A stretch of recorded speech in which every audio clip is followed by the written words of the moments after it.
At the Dairy Farmers Newcastle factory, vendors' trucks were lined up all day, waiting to take away what milk could be produced by senior staff. Normally, depots at Belmont, Cardiff, Toronto, Nelson Bay and Dungog are supplied in bulk early in the day, but they were all shut. The result has been that very few home deliveries are taking place, and supplies in shops and supermarkets are well below normal levels. Dairy Farmers was producing only 2-litre plastic bottles of milk for much of today, according to Newcastle manager Murray Brown. Milk vendors are having to come in from all the depots into our main central depot here in Newcastle. But I'd say that if they're prepared to wait, they will all get milk. Will there be home deliveries or will there be shops only? So home delivery will be fairly limited, but the vendors are concentrating mostly on shops, and supermarkets should be well stocked as well. The dispute at the centre of the strike is over year-long negotiations over an extra $80 a week wage claim. It came to a head yesterday when Transport Workers Union members rejected a company offer of an extra $35 a week. Sydney workers voted today to extend the strike until Wednesday, but Newcastle members will meet on Monday morning to consider their position. The industrial dispute is not affecting oat milk supplies, which are distributed in the Hunter west of Sandgate.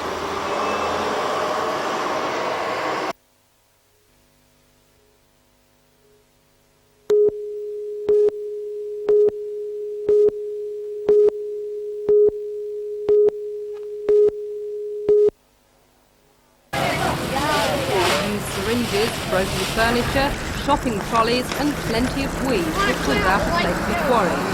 Around 30 truckloads were carted off to the place where they belong, the tip. Today the mop-up continued, with council workers removing the last of the rubbish from the foreshores. The Clean the Lake in '88 and Make It Shine in '89 campaigns were so successful that Lake Macquarie Mayor Ivan Welsh hopes in 1990 residents will be able to have a year off. We found that this year there was far less to pick up, so it may be better to do an awareness campaign next year and then do the clean up again the following year. But it certainly needs to be cleaned up on a regular basis.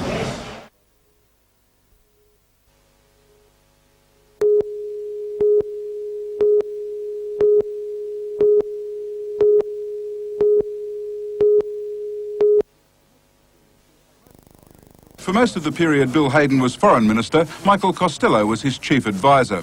Then, after returning to the Foreign Affairs Department, Mr Costello was posted to New York for a time as Australian ambassador to the United Nations. But his contact with this man, Russian diplomat Valery Zemskov, was in his role as the Foreign Affairs officer responsible for dealings with the Soviet Union.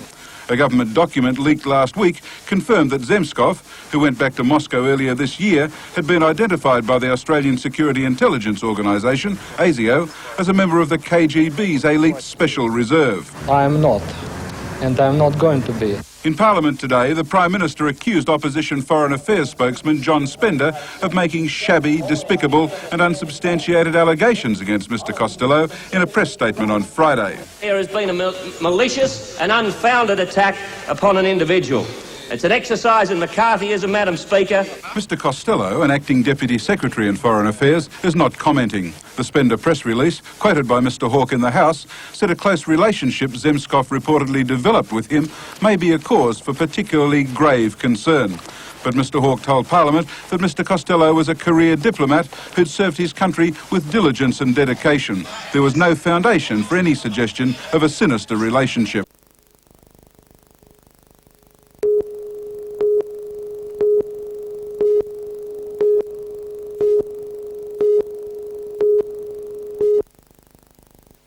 Passing beneath the flight path to Mascot, Badgerys Creek was still 45 kilometres away.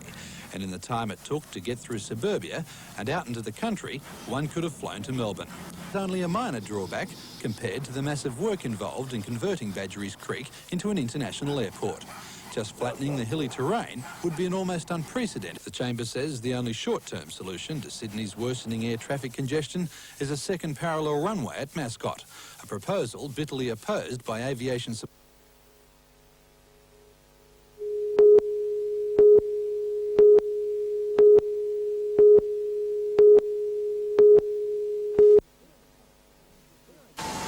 Sparing no expense to prove a point, the Chamber of Commerce laid on a luxury coach for the media to illustrate the yawning distance that separates the second airport from the city. It'll be about an hour before we get to Badgerys Creek, so if you want to lie back and have a sleep. Passing beneath the flight path to Mascot, Badgerys Creek was still 45 kilometres away. And in the time it took to get through suburbia and out into the country, one could have flown to Melbourne. What would it have cost to come all this way by cab? $33.80. But distance, according to the Chamber of Commerce, is only a minor drawback compared to the massive work involved in converting Badgerys Creek into an international airport. Just flattening the hilly terrain would be an almost unprecedented engineering feat. It would require the Department of Public Works to be moving more earth than they've ever moved before per week. Engineers have advised us that they doubt that there is enough freely available bulldozers, scrapers and other capital equipment required to do the job within the 3 years that Mr Punch expects it to be done. It's an enormous task.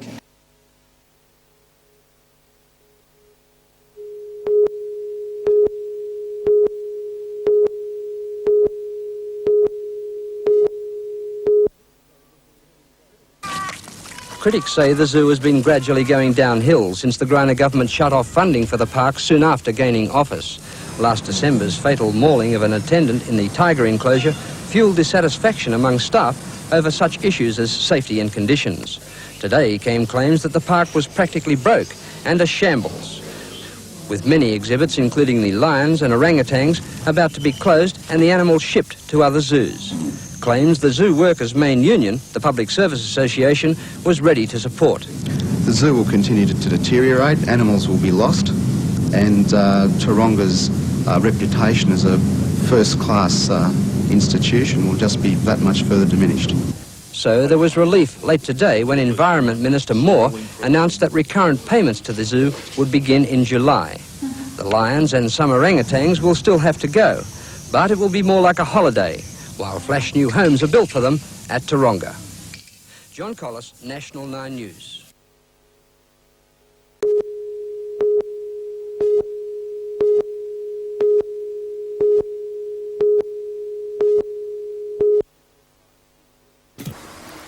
Simply applying to do the work is testing the resolve of Sydney-based developer Bibia. This is the second time it's gone through the costly and time-consuming business of supplying plans, studies and a model. The new plans differ considerably from the old. The cinema has been deleted while the retail and tavern space has more than doubled. The biggest change, however, has been made to the most controversial aspect of the development, the tower. It's been reduced by 8 stories to 23 stories and redesigned. The new tower may be much lower, but even so, it's unlikely to have an easy passage from model to reality. The residents who opposed the old development application say the new is no better, and they plan to fight to confine it to the drawing board. TAG has consistently argued right from the beginning of this dispute that it's more than just the height of the tower that's in question. The fact that the developer has apparently done the impossible and come up with an even uglier building than the original proposal is just a bonus as far as we're concerned. 2 residents were contesting the original proposal in the Land and Environment Court. Mr James says the altered plans will be fought with equal vigour. We are engaged in a political exercise. There are all sorts of pressures that can be brought to bear, and we intend to look at those.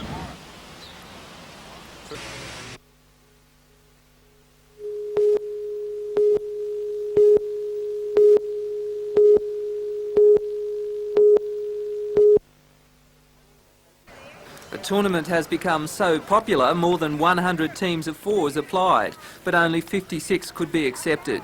Glorious weather greeted the first day of the 3-day tournament, with each team playing 3 games of 12 ends. Play continues tomorrow, with a rest day on Thursday and finals on Friday. Meanwhile, at Charlestown Bowling Club, it was the final day of their 3-day 4s bowling tournament. The medium-paced greens were a good test for the 32 invited teams from throughout the Hunter, with the eventual winners from Hamilton taking home prizes to the value of $2,000.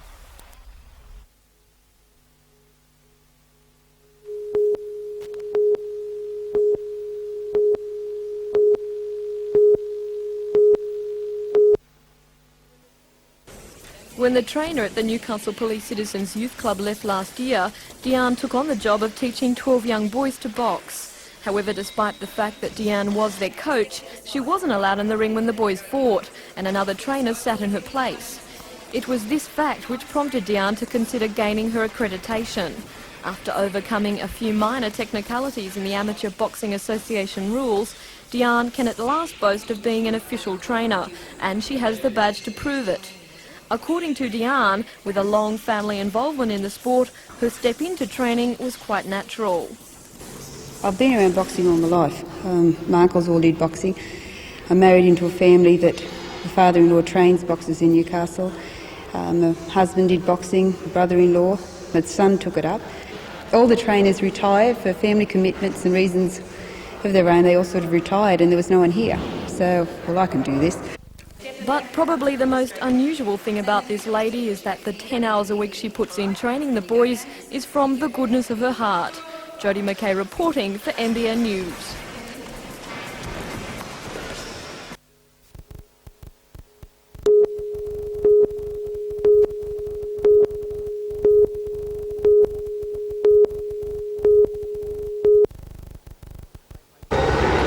Great Lakes Triathlon is a qualifying race for the World Championship to be held in Hawaii later this year and begins at Foster Keys in the early hour of 6 a.m. And for the next 9 to 15 hours, these dedicated athletes will subject their bodies and minds to absolute torture. A first leg 3.8 kilometre swim, followed by a 180.2 kilometre bike ride, and finished off with a full 42.2 kilometre run doesn't appeal as your average day out. And for most, they think the triathlete is a little crazy. Yeah, well, you feel bonkers half the time, and people certainly let you know. You get the blast from the passing cars and people giving you wolf whistles, but you're in another world when you're doing it, and you're doing it for yourself, not for other people. To be able to put the body to such extremes, the preparation must be right. It's a combination of doing long distance, slow training as well as short intense training as well. You do circuit training, which is short sprint sessions of about 8 or 10k, and then you do your longer training sessions, talking about run now, of about anything from 20 to 30k, do at least 1 or 2 of those a week. Riding, well, you've got to fit in at least 150, 180k ride a week, and the rest of the time you average around about 70 a day. And how will members of the newly formed Newcastle Triathlon Club fare? I don't see anybody as coming through on top, although Bob Scammell, I think this will be about his 5th time he's done it. He's been to Hawaii either 3 or 4 times. I think he should do really well this year.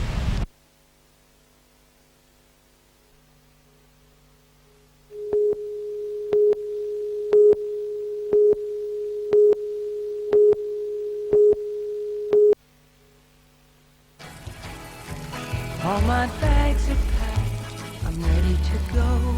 I'm standing here outside your door.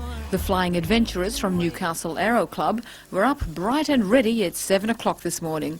But, unlike last year when liftoff went as planned, they were delayed until 10 o'clock before fog cleared away. One by one, the 22 planes lifted until all 83 eager travellers were en route their biggest safari yet. The Aero Safari is now an annual event which allows pilots to rapidly clock up some big flying hours. This trip will cover almost 10,000 kilometres. The Newcastle group will travel via Swan Hill, where they'll pick up 2 tiger moths. Then it's on to Ceduna, Esperance and Perth.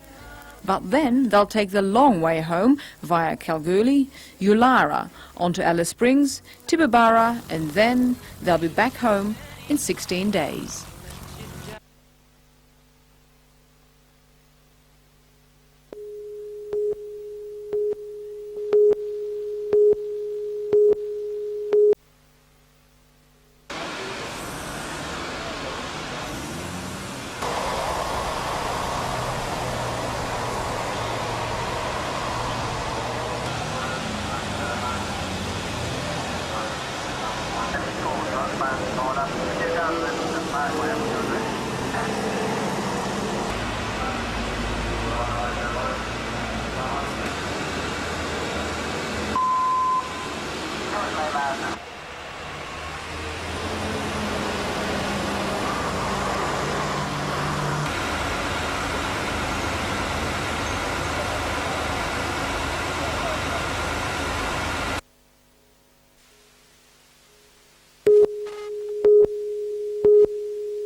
damage they've done here. And to buy on camera it is. It's public transport, so it's... Come over here and just bolt the new ones back on. See the damage there? Yeah, they're trying to cut it down. There's further damage down here and back over here.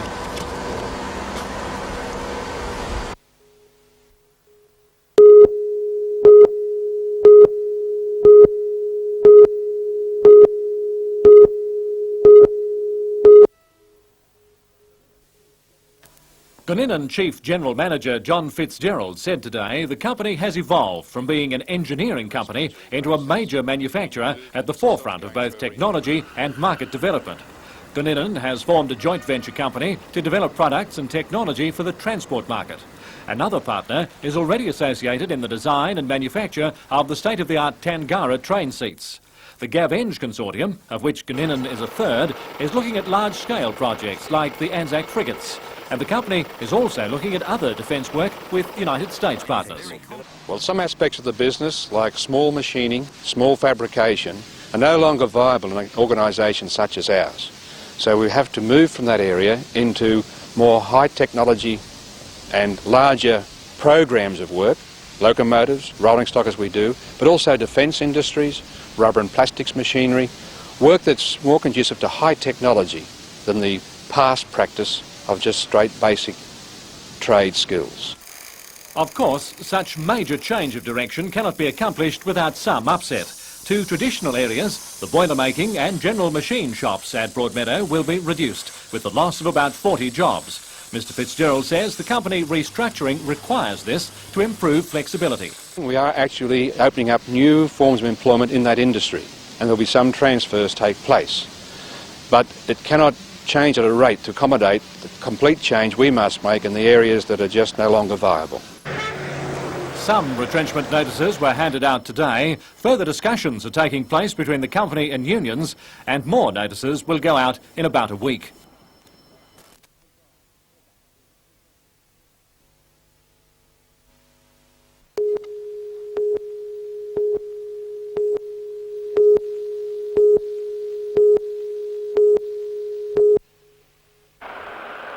A total of 107 airmen and women from 3 Squadron at Williamtown will participate in the 4-week exercise, flying out in 4 Hercules as well as 6 FA-18 Hornets, taking off early Sunday morning.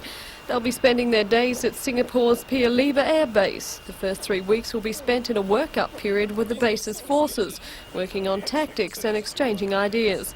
The final week will be spent in a war environment, a simulated exercise involving the United Kingdom, New Zealand and Malaysia as well. And according to Wing Commander Bob Trelaw, commanding officer of 3 Squadron, it will be tough work. The last week will be fairly a long week. In the war environment, the men and the aircrew will be operating for long days, starting work somewhere in the vicinity of 5 o'clock in the morning. Some of them will finish at 11 o'clock at night. It's the first time a squadron as a separate entity has been deployed to Singapore for such an exercise. All the men and women who are attending have been selected on merit and experience. Most have never been to Southeast Asia, and according to Wing Commander Trelaw, it will be an enormous lesson for them and for Australia's Air Force in general. What it does is get us outside of our closed environment at Williamtown, gives us the opportunity to operate with other air forces, to look at the way they do business, and therefore be able to see how we compare with them. We can exchange ideas, look at their tactics, they look at our tactics, and give the men the opportunity to get overseas to liaise with people at their own rank levels. All right, well, 6 Hornets from here will be over there.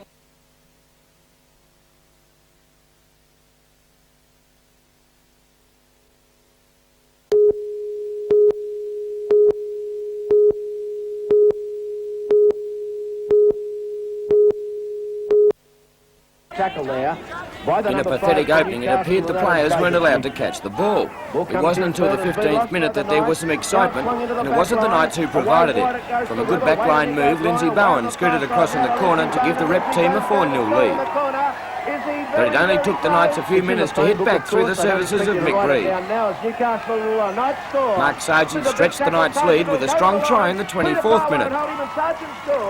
And the two entertainers from Papua New Guinea, Dari Kovai and Anil Kruwanti, had the crowd buzzing with a great move. To cap off a fine first half, Steve Walters scampered over from dummy half to give the Knights a 16-4 lead at the break. Walters said, this is easy. Oh, picked up the ball from dummy half, mid-out. A simple 3, 4 or 5 strides to the line. No one at home. And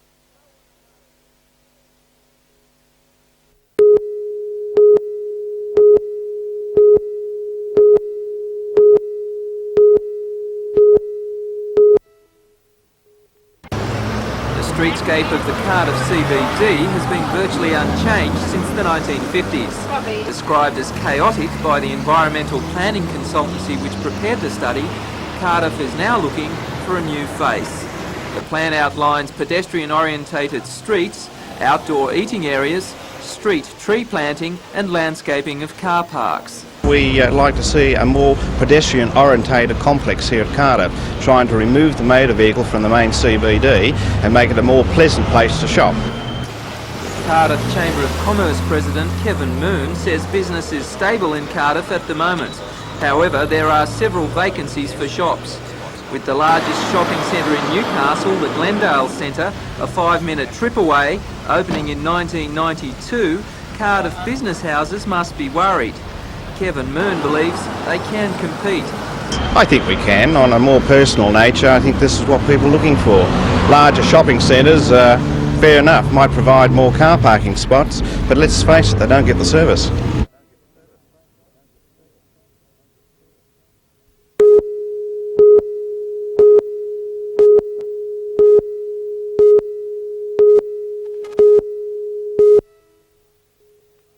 In their last encounter, the Knights struggled through on the bell with a penalty goal from sharpshooter Brian Quinton.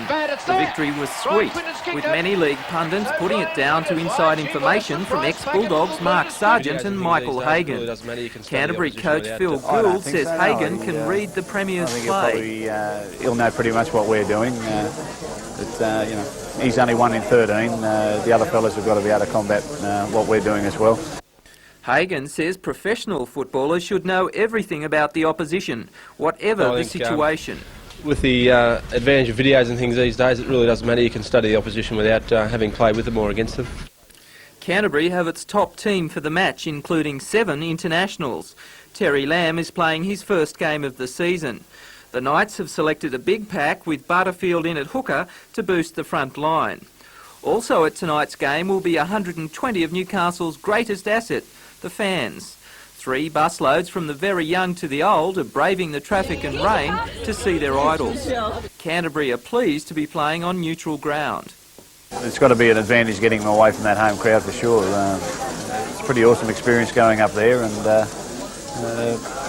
we're just glad we're not going there tonight anyway. It's such an important game. Only one team in the competition. Who's going to win tonight? Newcastle Knights. Who's going to win?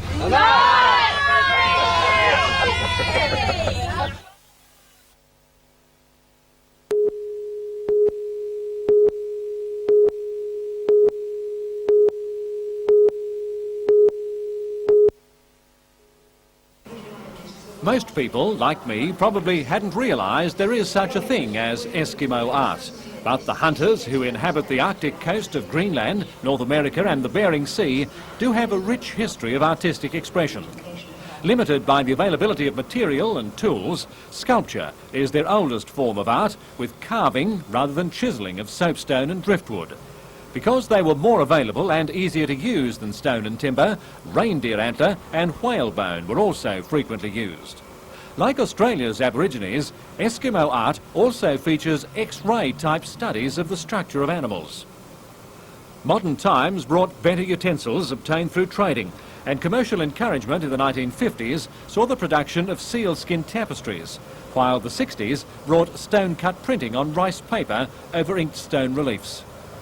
The Eskimo art exhibition is the first of a series to be held at the university this year, arranged to introduce types of work not usually available to Novocastrians.